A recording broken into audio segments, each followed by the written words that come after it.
नमस्कार. एसटीने प्रवास करणाऱ्या प्रत्येकासाठी एक खूप मोठी आणि महत्त्वाची बातमी आहे. आपल्या प्रवासाची पद्धत लवकरच बदलणार आहे आणि या सगळ्या बदलाच्या केंद्रस्थानी आहे एक नवीन स्मार्ट कार्ड. तर या बदल्यामुळे नेमकं काय आणि कसं फरक पडणार आहे? चला सविस्तर जाणून घेऊया. आता सगळ्यात पहिला आणि महत्त्वाचा प्रश्न जो अनेकांच्या मनात असेल की ह्या नवीन नियमांमुळे आपल्याला मिळणारी सवलत बंद तर होणार नाही ना? खास करून ज्येष्ठ नागरिक, विद्यार्थी आणि इतर सवलतधारकांसाठी हा चिंतेचा विषय असू शकतो. तर या प्रश्नाचं उत्तर अगदी स्पष्ट आहे. सवलत बंद होणार नाहीये, पण ती मिळवण्याची पद्धत नक्कीच बदलत आहे.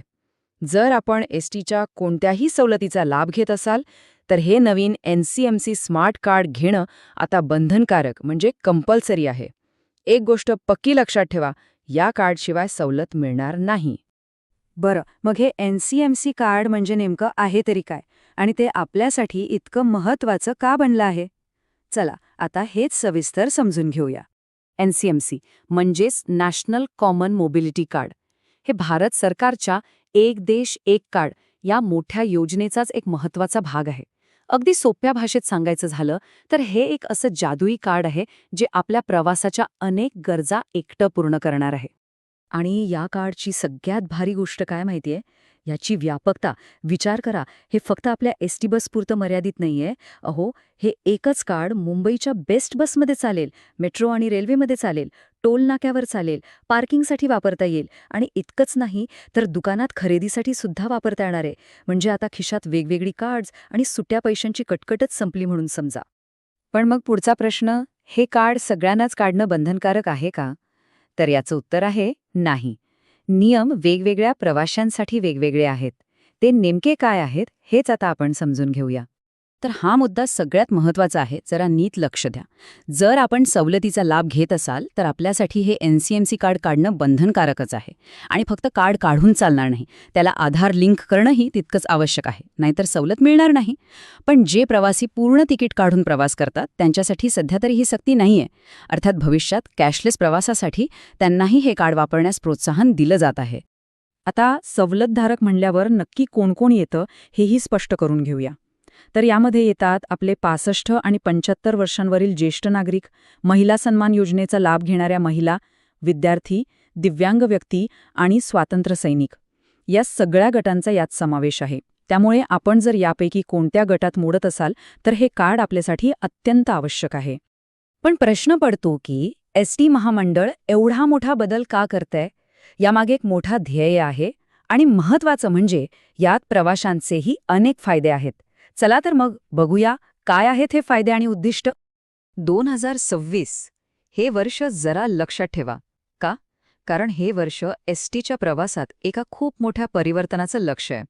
एसटी महामंडळाचं उद्दिष्ट आहे की 2026 सालापर्यंत आपली तिकीट प्रणाली 100% कॅशलेस करायची. म्हणजे बसमधले सगळे रोख व्यवहार पूर्णपणे बंद. यामुळे कारभार अधिक पारदर्शक आणि वेगवान होईल. आणि हे एनसीएमसी कार्ड त्याच दिशेने उचललेलं एक खूप महत्त्वाचं पाऊल आहे. आता आपल्यासारख्या प्रवासानं याचा काय फायदा? अहो, खूप फायदे आहेत. विचार करा, सुट्ट्या पैशांवरून होणारी रोजची डोकेदुखी कायमची संपणार. आपलं एकच कार्ड बस, मेट्रो सगळीकडे चालेल. म्हणजे प्रवासातली धावपळ कमी होईल. आधार लिंक असल्यामुळे आपले पैसे एकदम सुरक्षित राहतील. आणि सगळ्यात भारी गोष्ट म्हणजे ग्रामीण भागात जिथे नेटवर्कची अडचण असते तिथे सुद्धा हे कार्ड ऑफलाईन पेमेंटसाठी वापरता येणार आहे. चला, आता हे तर कळालं की कार्ड किती महत्त्वाचं आहे. पण मग ते मिळवायचं कसं? कुठे जायचं? काळजी करण्याची गरज नाही. याची प्रक्रिया एकदम सोपी आहे. काय करायचं ते आता पाहूया. फक्त 3 सोप्या पायऱ्या आहेत. पहिली पायरी आहे आपल्या जवळच्या कोणत्याही एसटी आगारात म्हणजे बस डेपोमध्ये जायचं. दुसरी पायरी तिथे आवश्यक असलेली कागदपत्र जमा करायची. आणि तिसरी पायरी एक अगदी छोटंसं शुल्क भरायचं, बस इतकंच. कागदपत्रांमध्येही फार काही नाही. फक्त आपलं मूळ आधार कार्ड आणि त्याची एक झेरॉक्स प्रत आणि आपण ज्या सवलतीचा लाभ घेणार आहात त्याचा संबंधित पुरावा. उदाहरणार्थ विद्यार्थ्यांसाठी बोनाफाईड सर्टिफिकेट किंवा दिव्यांगांसाठी त्यांचं प्रमाणपत्र. आणि हो, खर्चाचं टेन्शन घेऊ नका. या नवीन कार्डसाठी अगदी नाममात्र शुल्क आहे. म्हणजे साधारणपणे 50 ते 100 रुपये अधिक जीएसटी. त्यामुळे हा बदल आपल्या खिशाला अजिबात जड जाणार नाहीये.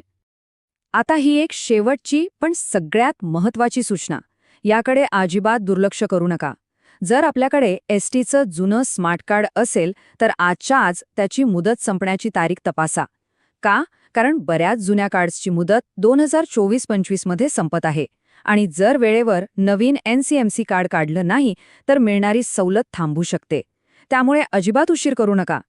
थोडक्यात काय तर आपला एसटीचा प्रवास आता आणखी स्मार्ट आणि सोयीचा होतोय.